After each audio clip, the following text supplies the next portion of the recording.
Enter this small, modest home in Canton, Ohio, where people have come out of plain curiosity or faith, or because they're in desperate need. My husband is going to die, and there's nothing I can do about it. In 2017, Betsy Shoag's husband, Mark, was diagnosed with stage 4 cancer. He was given 6 months to live.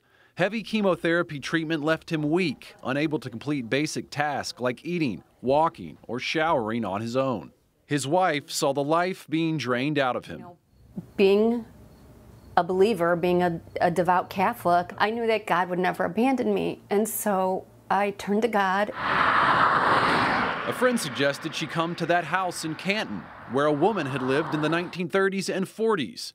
Her name was Rhoda Wise. She had a very soft voice, but I know she was also the disciplinarian of the family. Canton native Karen Sigler learned all about the life of Rhoda Wise from Rhoda's daughter, Anna Mae, and wrote down the details in a book called Her Name Means Rose, the Rhoda Wise story. She loved our Lord dearly. She lived through the Great Depression. Back then, the family home was just a 3-room shack down the street from the city dump, but it was home for Rhoda. I think she was serious, although we do have pictures of her where it looks like she could be pretty fun and silly at times too. The smile in this photograph may hide it, but Rhoda suffered. Her husband, George Wise, was an alcoholic who couldn't keep a job, and Rhoda was constantly in poor health. She faced serious complications after surgery to remove a 39-pound ovarian cyst. Separately, a bad leg injury left her foot deformed. But a source of joy came during a hospital stay when Catholic nuns began to teach Rhoda about the Virgin Mary, the Rosary, and the life of St. Therese, the Little Flower.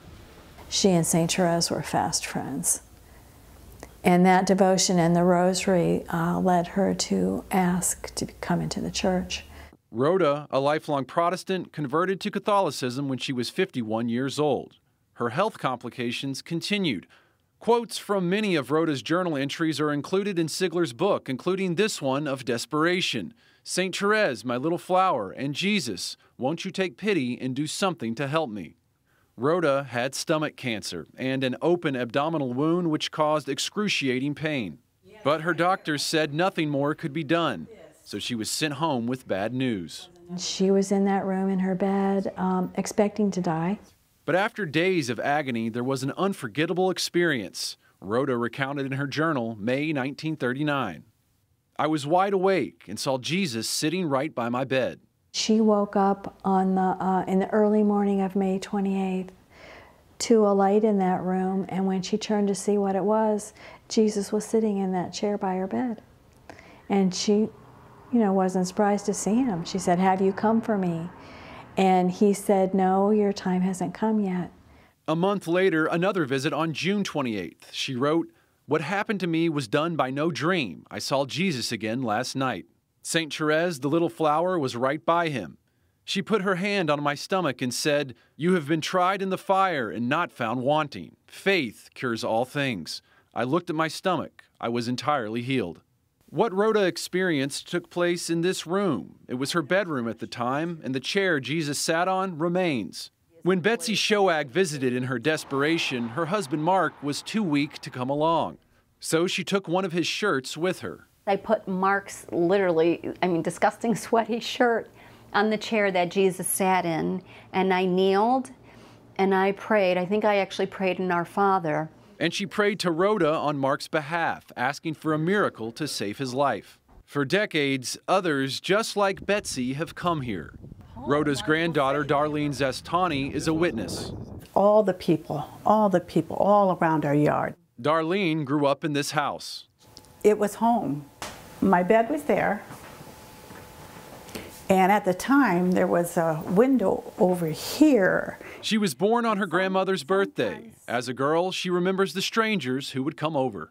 I never knew when I come home who was going to be here. Rhoda's story began to spread through word of mouth, and people would write or visit. After her first miraculous healing, she reported another visit from St. Therese, and this time her foot was healed. The cast she walked out of is still on display. By the early 1940s, thousands were coming to seek physical healings or spiritual help.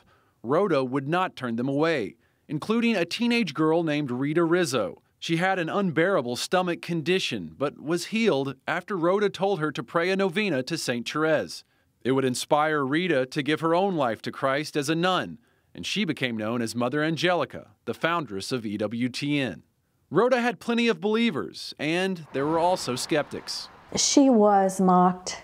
You know, she was not taken seriously. But her story is documented with photographs. Starting on Good Friday in 1942, she began to openly bleed, showing signs of the stigmata, the wounds of Christ's crucifixion. Her love for Jesus grew, and she continued offering up her own life as a sacrifice. To suffer again so that other people could get the kinds of graces that she had gotten. And oh my goodness, do people get graces here? It astounds me. Within 2 weeks of coming down here, it all changed. Following her visit to the home of Rhoda Wise in 2018, Betsy says her husband Mark recovered his strength, his quality of life. His cancer has stabilized. And more than 5 years later, he's alive. This was somebody who literally was just given only 6 months to live. The doctors have said, literally, I don't know what to say. I can't explain what has happened. Something has happened. I don't know what it is, but something significant has happened. And those are some pretty powerful words. Karen Sigler has heard many similar stories. It's impossible not to affect you. You know, like all these people aren't making this up. There's too many of them. Throughout the rest of her life, Rhoda would recount multiple visits from Jesus and St. Therese, including regular visits on the anniversary of her first healing, when large crowds would gather outside the home. Rhoda's window was photographed prior to the heavenly visits and when they were believed to be happening. A powerful bright light can be seen shining out. I've talked to people that were out there, and it's funny that they all didn't describe it the same. Some would tell me it was golden, someone would tell me it was multicolored, but they all saw it. Visitors today may see many amazing things inside this small home in Canton, Ohio. On display, there seems to be evidence to support the mystical. A rose petal imprinted with the image of St. Therese and blood-stained cloths from Rhoda's stigmata. But you won't find evidence of one profound miracle Rhoda received. Her husband George stopped drinking.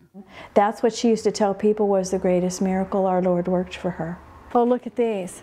Karen Sigler talks about Rhoda Wise as if she's an old friend, and she cares for Rhoda's home as if it's her own, in part because it is.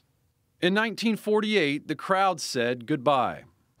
When Rhoda died, a local paper reported around 14,000 people visited the funeral home. And in the procession that followed to the graveside afterward, police said it was one of the largest processions in Canton history. And in the years that would follow, even more visitors would come to the home of Rhoda Wise. Rhoda's daughter, Anna Mae, kept the home open to visitors for decades. And toward the end of her own life, she asked Karen to come live in the house and care for the place. She's been here 40 years. Rhoda Wise's home. This is Karen. She sees it as a calling from God. Oh, there's a man coming. Sigler still remembers what she thought when she first found out about the holy occupant of this home. I couldn't believe we had a stigmatist in Canton, and nobody seemed to care. For a story so incredible, it's almost a mystery how it has remained somewhat hidden, even to those who pass by all the time. Less than a mile from this house, Canton locals stop for coffee and comfort food at the Sunrise Cafe. The name Rhoda Wise and her picture aren't well known. I'm not familiar with Rhoda Wise. Have you ever seen her before? Or? No, I haven't, unfortunately. But waiter John Spriandi says people from all over, most recently Texas, have stopped in on their way. And they were asking me all about it. And I told them, I said, I'm sorry, I have no idea what you're talking about. Her home is known as a place of miracles, and Rhoda Wise is known as a servant of God in the Catholic Church. She may one day be recognized as a saint, someone who gave all to Christ. Never be afraid to ask God for help. Never. And He is the ultimate healer. Mark Irons, EWTN News in Depth.